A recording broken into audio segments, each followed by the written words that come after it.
These are the faces of the Talib, young boys forced onto the streets to fight for their lives, and some of them are the direct victims of a climate crisis.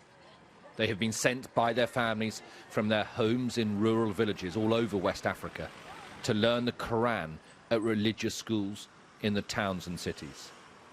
But when they get here, many of them are abused, exploited, and forced to beg and steal to earn money for their masters. We found around a dozen on a massive rubbish dump outside the city of St. Louis in northern Senegal. It stinks of burning plastic and rubber. Flies buzz around rotting food, and the children compete with birds scavenging for scraps. These are child slaves, and more are being forced into this grim life. These photos show Talib boys in chains to stop them running away. This boy managed to escape with his feet still shackled together. It is a shocking revelation about what goes on behind the secretive doors of the Koranic schools.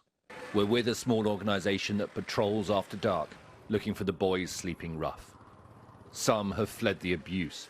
Others haven't made enough money today and are scared to return to their violent masters. But these streets at night are dangerous for them too.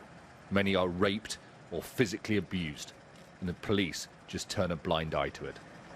Ibrahima and Umar were originally from neighbouring Guinea-Bissau. We have changed their names to protect them. They are both under 10 years old, too young to be sleeping rough, but they know no different. We take them to a refuge in the city where they can spend the night in safety and have food and a shower. They tell us about the abuse they've suffered at the hands of their Quranic masters.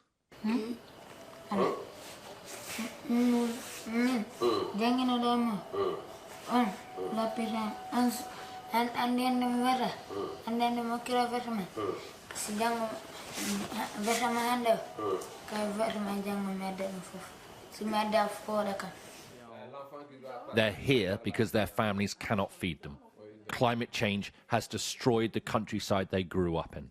But if Ibrahima and Umar go back home now, they risk being rejected for bringing shame on their families. And then they'll be back on the streets again, whichever way they turn.